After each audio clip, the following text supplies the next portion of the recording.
ஒரு பொம்பளை ரோட்ல இறங்கினா வெக்கம் என்கிறது அவ சுத்தி நிற்கும்.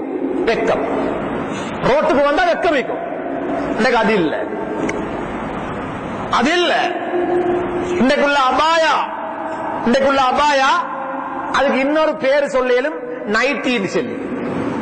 அபாயா இல்ல, நைட்டி. அந்த அபாயாக்கு யாரும் இஸ்லாமிக் அபாயான்னு பேர் வைக்குவார். யாரும் இன்றைக்கு செலாக்கள் இப்ப மாஷா அல்லாஹ் சரி சந்தோஷம், எங்கட வைஃபும் அபாயா உடுக்கிற மாஷா அல்லாஹ். இப்ப 6 மாசம் அபாயா. எந்த அபாயா உடுக்கிற?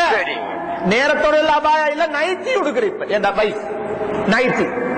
இந்த அபாயா அல்லாஹ் பாதுகாக்கணும். இது ஒழுக்கம் உள்ள அபாயா இல்ல, இது பயங்கரம். சல்லிதான் கூட வர வர மெல்லிசாவுது. அபாயா உடம்போட ஒட்டுது, ஷோல்டர் விளங்குது, கைட சைஸ் விளங்குது, மார்பகங்கள் விளங்குது, இடுப்பு விளங்குது, உள்ளுக்கு மறைஞ்சிருக்கிற ஆடைகள் தள்ளி விளங்குது வெளியில. என் மனைவி இந்த கோலத்தில் வெளியே போறா, என் பொஞ்சாதி, என் மகள், என் தாத்த தங்கச்சி, என் உம்மா இந்த கோலத்துல வெளியே போறா. ரோட்ல பாக்குறவன் கவனத்தை திசை திருப்பக்கூடிய அசிங்கமான ஒரு உடுப்பு இந்த கோலத்துல மற்றவன பாவத்தாளியாக்குறது, மற்றவங்களுக்கு விபச்சார உணர்வுகளை உண்டாக்கக்கூடியவர்களாக ஏண்ட மனைவி, ஏண்ட மகள், ஏண்ட தாத்த தங்கச்சி, ஏண்ட உம்மா ஈக்கப்படாது. ஒரு முடிவாயிடும். அவங்க எத்தனை வயசா இருந்தாலும் பரவாயில்ல, போடுற ஜில்பாபுக்கு மேல ஃபர்தா, போடுற ஃபர்தாக்கு மேல ஒரு ஜில்பாப் இருக்கிறத ஒவ்வொரு ஆம்பளையும் கவனத்தில் இடும். இல்லாட்டி நாங்க குத்தவாளிகள், நாங்க அல்லாட்ட மாட்டுவோம்.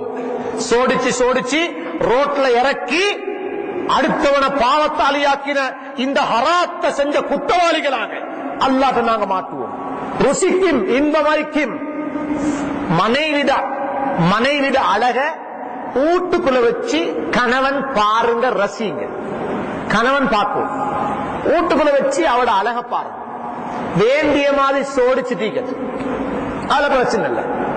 இது உள்ள உடுப்பு, அழகு, சாரி, சல்வார் எல்லாம் கபட்ல போட்டு, கபரு போலே போட்டு அங்க அப்படி இருக்குது, இங்க இருக்கிறது பாக்கலாம் கோலத்தை வீட்டுக்குள்ள. இதல்ல கணவனுக்கு முன்னால அழகா இருக்கும். கல்யாணத்துக்கு ரோட்ல போக்கல அடுத்தவனை கவர்ற மாதிரி போவாங்க.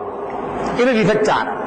ஒரு பொம்பளை ரோட்ல வரணும், தம்ஷி அலஸ்தியா, வெக்கத்தோட இஸ்காக மட்டும் போட்டு ஏமாத்தவான. அந்த அபாயா உடுக்கிறவங்க பொதுவா சல்வாரோ அபாயாவோ எது உடுத்தாலும் பரவாயில்லை. இஸ்லாம் சொல்லுது இன்னொண்ட, யுதுனீன அலைஹின்ன மின் ஜலாபீபிஹின்ன. நீங்க என்ன செய்யுங்கோ, பொம்பளைகள் எந்த உடுப்ப உங்களோட ஷோல்டர்ல இருந்து தொங்க உடுத்தாலும் பிரச்சனை இல்ல, ஷோல்டர்ல இருந்து தொங்கப்படாது. நீங்க ஒரு உடுப்பு அதுக்கு மேல உடுக்கணும், தலையில இருந்து தொங்கணும், அதுக்குத்தான் நாங்க சொல்ற ஃபர்தா, அதுக்குத்தான் நாங்க சொல்ற ஜில்பாப். அதுக்கு மேல குர்ஆன் சொல்லுது, தலையில இருந்து தொங்கக்கூடிய ஒரு ஜில்பாப், ஒரு ஃபர்தா, இதை நீங்க போடணும். ஃபர்தாவை நீங்க தலையில இருந்து தொங்கிச்சுண்டா உங்களோட இறுக்கம், நெருக்கம், மறைவுகள் எல்லாம் மறைஞ்சி போயிடும். ஒவ்வொரு ஆம்பளையும் நியத்து வைங்க.